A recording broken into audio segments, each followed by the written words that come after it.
اعوذ باللہ من الشیطان الرجیم بسم اللہ الرحمن الرحیم یا ایھا الذین آمنوا اتقوا اللہ وکونوا مع الصادقین، اہل ایمان اللہ کا تقوی اختیار کرو اور دیکھو صادقین کی جماعت کے ساتھ جڑے رہو۔ یہ جڑے رہنا جو ہے یہ ہے در حقیقت کسی جماعتی زندگی کے اندر، جیسا کہ ہم نے اس سے پہلے پڑھا تھا سورہ انعام میں، لَهُ أَصْحَابٌ يَدْعُونَهُ إِلَى الْهُدَى ائْتِنَا۔ اگر کسی کے کچھ ساتھی ہوں، کسی وقت کسی کا پاؤں گر گیا، پھسل گیا، تو کوئی اور ساتھی سہارا دینے والا ہو، ہاتھ پکڑنے والا ہو، کسی کی کسی وقت ہمت جو ہے جواب دے رہی ہے تو دوسرا جو ہے اس کی ہمت بنانے والا ہو، اجتماعی زندگی جو برکتیں ہیں۔ یا ایھا الذین آمنوا اتقوا اللہ وکونوا مع الصادقین، اور سچے لوگوں کی معیت اختیار کرو۔ ما کان لأہل المدینۃ ومن حولہم من الاعراب ان یتخلفوا عن رسول اللہ،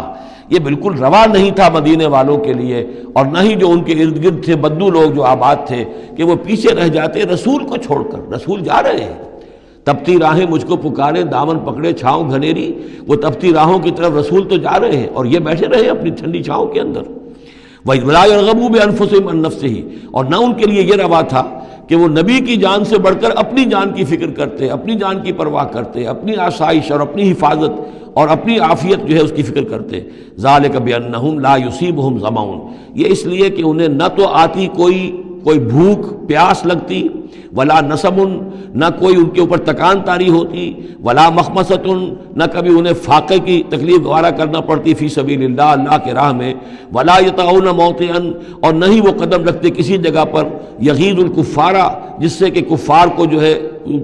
کے دلوں میں آگ لگے، ولا ینالون من عدو نیلا، اور نہ وہ لیتے اپنے دشمن سے کچھ بھی، کوئی بازی حاصل کرتے، کچھ پاتے، کچھ اس سے فتح حاصل کرتے، الا کتب لہم بہ عمل صالح، مگر یہ کہ ہر اس فعل کے ساتھ ساتھ ان کے اعمال میں عمل صالح نیکیوں کا اندراج ہوتا رہتا۔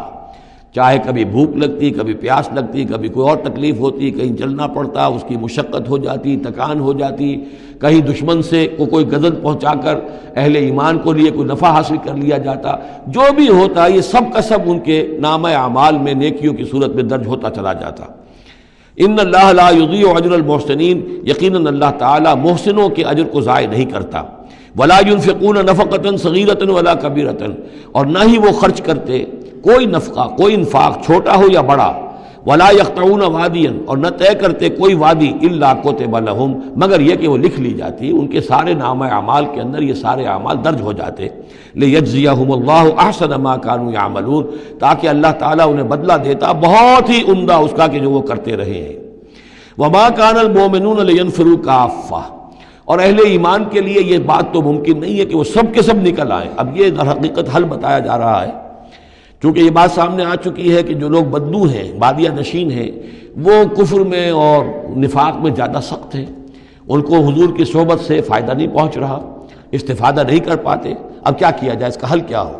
یہ تو ممکن نہیں ہے کہ سارے بادیہ نشین آئیں اور مدینے میں آباد ہو جائیں۔ ما کان المؤمنون لینفروا کافہ، سب کے سب اپنے اپنے علاقوں کو چھوڑیں اور آ جائیں مدینے میں، تو اب کیا شکل ہوگی؟ فلولا نفر من کل فرقۃ طائفۃ منہم طائفۃ، تو کیوں نہ نکلے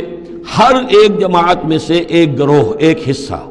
لیتفقہوا فی الدین، وہ آئیں حضور کی خدمت میں رہیں، تفقہ فی الدین حاصل کریں، دین کا فہم، دین کی سمجھ حاصل کریں۔ وَلَيُنذِرُوا قَوْمَهُمْ إِذَا رَجَعُوا إِلَيْهِمْ، اور پھر جب جائیں اپنی قوم کی طرف واپس تو اپنی قوم کو بھی خبردار کریں، لَعَلَّهُمْ يَحْذَرُونَ، تاکہ وہ بھی بچیں۔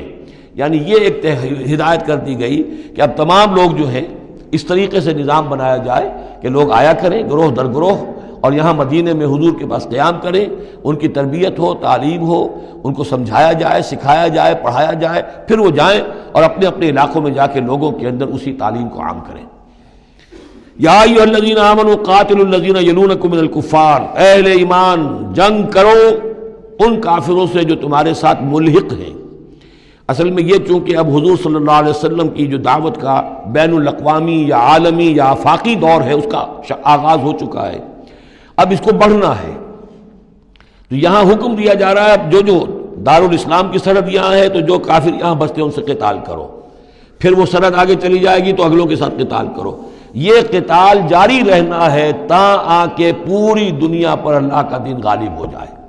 جیسے کہ وہ قتال جاری رہا، قاتلوہم حتی لا تکون فتنۃ ویکون الدین کلہ للہ، جیسے جزیرہ نماء عرب کی حد تک قتال کے جاری رکھنے کا حکم تھا کہ جب تک جزیرہ نماء عرب سے کفر اور شرک کا خاتمہ نہیں ہو جاتا اور اللہ کا دین وہاں غالب نہیں ہو جاتا، یہ جنگ جاری رہے گی۔ اب معاملہ یہ ہے کہ حضور صرف عرب کے لیے نہیں بھیجے گئے تھے بلکہ پوری دنیا کے لیے، لہذا اب اس کے لیے یہ اعلان عام ہے، چارٹر ہے، اسی پر عمل کرتے ہوئے فوجیں نکلی ہیں۔ ورنہ جیسا کہ میں نے کئی مرتبہ عرض کیا ہے، ایرانیوں نے تو کہا بھی تھا کہ ہمارے اوپر کیوں تم چڑھ کر آ گئے ہو، یہ اللہ کا حکم ہے۔ یا ایھا الذین آمنوا قاتلوا الذین یلونکم من الکفار ولیجدوا فیکم غلظہ،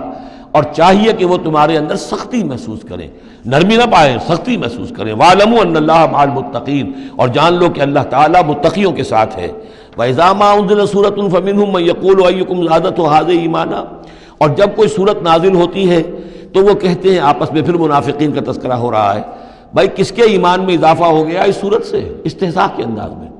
کیونکہ یہ بات کہی گئی ہے جب وہ آیات سنتے ہیں اللہ کی تو ان کے ایمان میں اضافہ ہوتا ہے، تو اب وہ تبصر کرتے تھے۔ وَإِذَا نَزَلَتْ سُورَةٌ أُنزِلَتْ سُورَةٌ، جب کوئی صورت نازل کی جاتی ہے، فَمِنْهُمْ، تو ان میں سے وہ لوگ بھی ہیں جو کہتے ہیں، مَن يَقُولُ أَيُّكُمْ زَادَتْهُ هَٰذِهِ ایمانا، اس صورت کے آنے سے تم میں سے کس کس کے ایمان میں اضافہ ہو گیا۔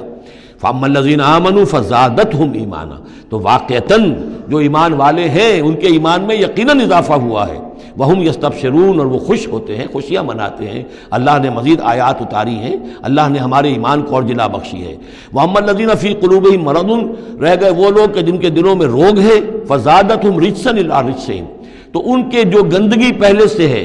ان آیات کے نزول کے بعد بھی ان کی گندگی ہی میں اضافہ ہوتا ہے۔ وَمَاتُوا وَهُمْ كَافِرُونَ، اور وہ مرتے ہیں اسی حال میں کہ وہ کافر ہوتے ہیں۔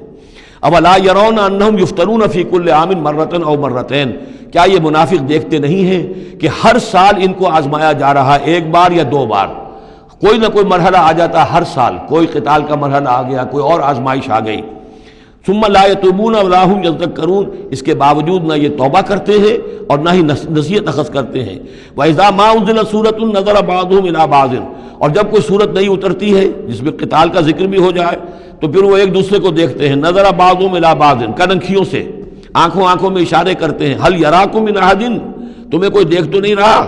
ثم انصرفوا، پھر وہ وہاں سے کھسک جاتے ہیں۔ صرف اللہ قلوبہم، اصل میں اللہ تعالیٰ نے ان کے دلوں کو پھیر دیا ہے، بأنہم قوم لا یفقہون، اس لیے کہ ان کے دل تفقہ سے خالی ہیں۔